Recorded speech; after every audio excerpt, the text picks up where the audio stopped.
खुद को इतना बदल लो कि जमाना तरस जाए तुम्हें पहले जैसा देखने के लिए। ठीक इस लड़के की तरह जिसकी पावरफुल स्टोरी अभी आप सुनोगे।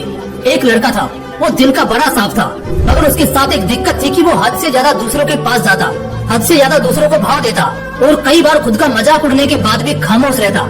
इसी वजह से लोग उसका इस्तेमाल भी करते, उससे काम निकलवाते और एक बार उसके इस्तेमाल से काम निकल गया तो फिर उसे दोबारा पूछते तक नहीं।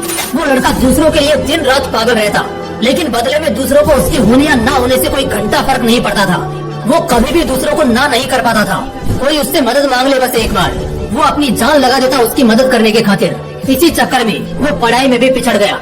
दोस्तों के पास जबरदस्ती जाता ताकि वो अकेला ना रहे और मजे कर सके, लेकिन उसके दोस्त उसको बस नाम के लिए पूछते थे। अगर वो होता तो भी ठीक है और ना होता तो भी ठीक है। ऐसा ही सिलसिला कई महीनों तक चलता रहा। अब धीरे धीरे उसे भी इस बात का एहसास होने लगा था कि लोग उसका इस्तेमाल सिर्फ अपने काम के लिए करते हैं। एक बार उनका मतलब निकल जाता है तो वो उससे पूछते तक नहीं। उसे ये बात अंदर से तोड़ती थी, झकझोरती थी, लेकिन फिर भी वो सेम चीज दोबारा करता। फिर से उन्हीं लोगों के पास जाता। कोई अगर सुना भी देता तब भी जवाब नहीं देता और इसी बीच ना तो उसका ध्यान पढ़ाई में लगता और ना ही किसी और काम में। असल में वो उन चार लोगों में, चार दोस्तों में जबरदस्ती घुसने की कोशिश कर रहा था। जो साथ नहीं भी होना चाह रहे थे उन्हें भी जबरदस्ती अपना बनाने की कोशिश कर रहा था। लेकिन बस अब खत्म हुआ।